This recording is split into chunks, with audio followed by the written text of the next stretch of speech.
teman-teman sudah menyempatkan waktunya. Di sini saya akan menyampaikan penyuluhan tentang pemanfaatan rimpang temulawak Curcuma santoriza sp sebagai imunostimulan dalam pakan pada pemeliharaan ikan nila merah, Oreochromis sp.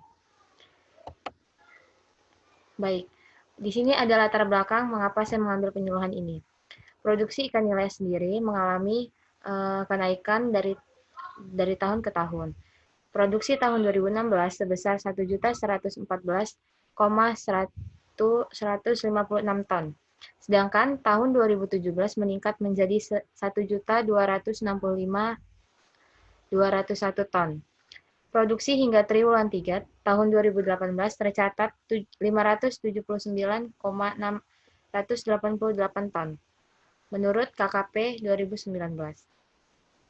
Pakan sendiri merupakan faktor penting dalam menunjang keberhasilan dalam budidaya. Penyediaan pakan yang tidak sesuai dengan jumlah dan kualitas yang dibutuhkan menyebabkan laju pertumbuhan ikan menjadi terlambat. Akibatnya, produksi yang dihasilkan tidak sesuai dengan yang diharapkan. Jajah Sewaka et al. 2007 dalam Insana dan Wahyu 2015.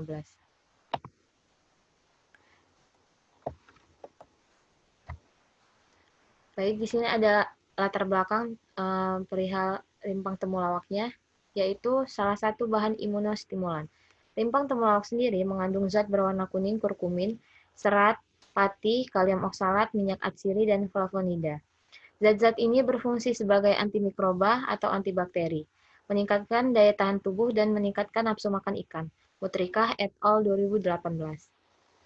Imunostimulan ini yang ditambahkan dalam pakan dapat meningkatkan resistensi terhadap infeksi penyakit melalui peningkatan respon imun non-spesifik, sekaligus meningkatkan pertumbuhan ikan. Pais et al. 2008 dalam Insana dan Wahyu 2015. Temulawak berpengaruh pada pankreas dan dapat meningkatkan nafsu makan. Temulawak ini dapat mempercepat pengosongan lambung pada ikan yang akan dipelihara. Dengan demikian akan timbul rasa lapar dan merangsang nafsu makan, maka diharapkan membuat pertumbuhan ikan meningkat. Wijaya Kusuma 2003. Baik, adapun tujuan dalam penyuluhan ini yaitu untuk memberitahu atau memaparkan pengaruh rimpang temulawak Curcuma santoriza sp pada pakan terhadap sintasan dan pertumbuhan benih ikan nila merah.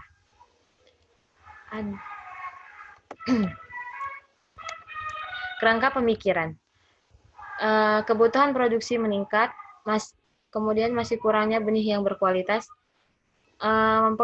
mempengaruhi salah satu faktor penyebab adalah pakan. Solusinya adalah kita menambahkan suplemen pada pakan ikan, salah satunya rimpang temulawak yang meningkatkan nafsu makan pada ikan nila yang akan dipelihara. Ya. Nah, di sini saya akan menjelaskan bagaimana rimpang temulawak itu sebagai imunostimulan. Imunostimulan sendiri adalah substansi yang menstimulan sistem imun dengan meningkatkan aktivitas komponen sistem untuk melawan infeksi dan penyakit. Imunostimulan mampu meningkatkan kinerja pertumbuhan dan pengendalian penyakit dengan meningkatkan kekebalan tubuh pada ikan. Bahan imunostimulan sendiri dapat berasal dari bahan alami, salah satunya adalah rimpang temulawak yang dapat meningkatkan sistem imun non-spesifik dan dapat meningkatkan pertumbuhan pada ikan.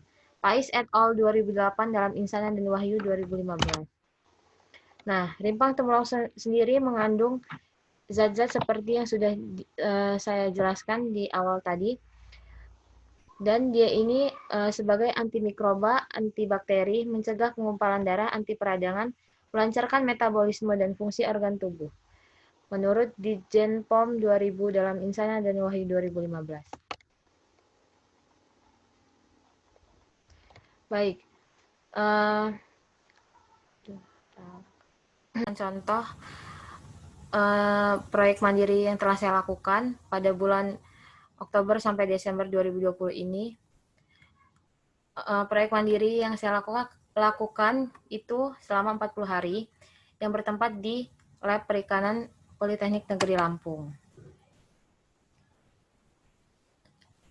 Adapun alat dan bahan yang bisa kita gunakan dalam pemeliharaan nanti, yaitu seperti kolam beton ukuran 2 kali 1 meter yang disekat menjadi 2 bagian dengan masing-masing ukuran 1 kali 1 meter persegi yang sudah dilapisi terpal. Kemudian timbangan digital untuk saat kita sampling, termometer, DO-meter, pH meter, test kit NH3. Kemudian ada pun bahan yang kita gunakan yaitu benih ikan nila merah 200 ekor ukuran 3-5 cm dengan spesifikasi benih lincah, sehat, dan tidak cacat. Pakan yang kita akan gunakan yaitu pakan PF500 dengan ukuran 0,5 sampai 0,7 mm. Pada kolam A diberi pakan komersil tanpa ekstrak temulawak. Kemudian kolam B diberi pakan komersil yang sudah ditambahkan temulawak. Nah, di sini saya akan menjelaskan bagaimana pembuatan larutan temulawak. Jadi, temulawak yang masih utuh kita cuci bersih, selanjutnya dipotong menjadi bagian kecil, kemudian jemur di bawah sinar matahari. Dilakukan selama 3 hari sampai temulawak benar-benar kering. Rikawati et al. 2018. Kemudian cara yang kedua, temulawak yang sudah kering, selanjutnya kita jadikan tepung menggunakan blender. Bubuk temulawak ini kemudian disaring menggunakan saringan halus. Nya N. Austin 2009 dalam Ripaki et al. 2018.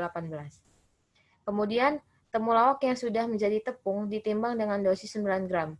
Astuti et al. 2007. Setelah ditimbang, tepung temulawak dilarutkan ke dalam air. Airnya itu sebanyak 100 ml air untuk pembuatan 1 kilo pakan. Ini yang menurutnya N. Austin 2009 dalam Ripaki et al. 2018. Lalu, larutan yang sudah siap kita semprotkan pada 1 kilo pakan PF 500 menggunakan sprayer. Yang selanjutnya kita homogenkan hingga rata, yang kemudian dikeringkan pada suhu ruang sebelum diberikan pada ikan. Nah, ini tujuannya agar tidak berjamur. Kemudian ada persiapan media. Yang pertama kita melakukan pembersihan kolam, kedua penyekatan kolam dan pemasangan terpal, yang ketiga kita membilas kolam dan pengisian air. Pengisian air ini dengan tinggi 40 cm. Penebaran benih ikan nila merah. Jadi ikan nila merahnya ini kita tebar dengan tebar pada kolam A 100 ekor meter persegi dan tebar pada kolam B 100 ekor meter persegi. Penebaran dilakukan aklimatisasi atau penyesuaian ikan terhadap lingkungan yang baru. Aklimatisasi yang dilakukan yaitu aklimatisasi suhu dengan meletakkan plastik berisi benih ikan nila di dekat media budidayanya. Nah, di sini kita dapat memberikan pakan dengan FR 5% dari berat biomasa awalnya dengan frekuensi 3 kali sehari. Ramadhani 2013 dalam Insana dan Wahyu 2015. Pemberian pakan ini kita dapat melakukannya, pakan bisa diberikan pada jam 7, jam 12, dan jam 5 sore dengan kontrol intensif. Adapun parameter pengamatan yang bisa kita amati seperti pertumbuhan panjang mutlak, pertumbuhan bobot mutlak, efisiensi pakan, kelangsungan hidup atau SR, laju pertumbuhan harian, LPH. Nah, ini tujuannya untuk kita mengetahui apakah temulawak ini efisien atau tidak untuk dipakai sebagai bahan imunostimulan. Untuk kualitas airnya kita bisa menggunakan suhu, pH, amoniak, dan DO. Nah, selama pemeliharaan saya dalam proyek mandiri kemarin, benih ikan nila merah yang dipelihara selama 35 hari diperoleh pertumbuhan bobot akhirnya ikan kolam A pakan tambahan temulawak sebesar 5 gram dan pada ikan kolam B pakan tanpa temulawak sebesar 4,4 gram. Sedangkan pertumbuhan panjang akhir pada ikan kolam A sebesar 6,95 dan pada pakan kolam B sebesar 6,61 cm. Pada ikan kolam A didapatkan efisiensi pakan ikan sebesar 71,85% dan ikan kolam B sebesar 74,52%. Adapun tingkat kelangsungan hidup ikan nila yang kemarin saya pelihara yaitu pada kolam A sebesar 96%, sedangkan untuk ikan kolam B diperoleh kelangsungan hidup sebesar 94%. Penyediaan ikan nila merah ini dengan penambahan temulawak pada pakan dikategorikan kurang efektif. Hal ini dikarenakan kandungan temulawak pada pakan ini berkurang di akhir pemeliharaan dan pakan yang digunakan sudah mengalami penurunan mutu dari segi fisik, warna, dan aroma. Penambahan temulawak ini pada pakan perlu dilakukan peninjauan lebih lanjut untuk penggunaannya. Jadi, pakan untuk pakan menggunakan temulawak ini sebenarnya masih bisa dikaji lagi untuk penggunaannya, yaitu efisien atau tidak dalam penggunaannya. Karena ada beberapa hal yang terkadang membuat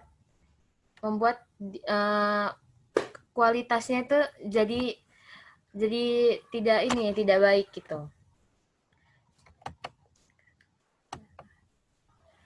Oke, sekian itu penyuluhan dari saya. Untuk teman-teman yang hadir, jika ingin bertanya atau kurang jelas, dipersilahkan. Baik, di sini saya izin bertanya Saudara Opi. Menurut Saudara Opi, apakah penggunaan temulawak ini efektif atau tidak untuk pendedaran ikan nila merah? Terima kasih. Baik, terima kasih Saudari Adit. Seperti yang saya jelaskan di akhir tadi,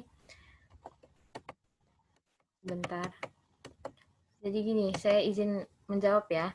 Jadi seperti yang sudah saya jelaskan tadi, sebenarnya untuk penggunaan temulawak sendiri bukannya tidak efektif, cuman kurang efektif. Mengapa? Karena terkadang kita saat banyak faktor yang menyebabkan kenapa temulawak ini kurang efektif. Yang pertama kita kadang saat kita melakukan penyemprotan larutan temulawak pada pakan ini, larutannya itu tidak tercampur rata gitu loh. Jadi nggak homogen, tidak semua pakan itu terkena ini larutannya itu. Jadi sebisa mungkin kita juga melakukan penyemprotannya itu harus rata. Kemudian ada beberapa juga yang salah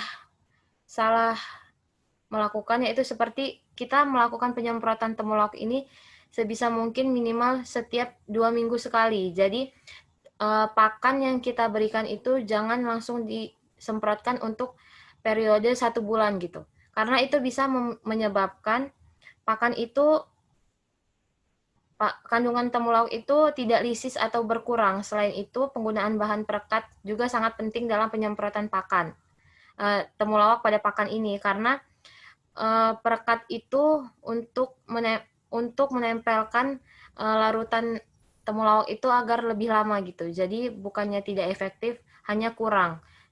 Itu tergantung bagaimana kita melakukan penyemprotannya untuk temulawak ini sendiri. Bagaimana Saudara Adit? Baik, cukup Saudara Opi. Terima kasih atas jawabannya. Ya, mohon maaf jika jawabannya kurang memuaskan. Terima kasih Saudara Adit. Baik, itulah penyuluhan yang saya sampaikan. Untuk teman-teman, terima kasih sudah hadir di penyuluhan ini, sudah berkenan untuk mendengarkan penyuluhan dari saya. Terima kasih banyak untuk Saudari Feby dan Aditya. Saya akhiri. Wassalamualaikum warahmatullahi wabarakatuh.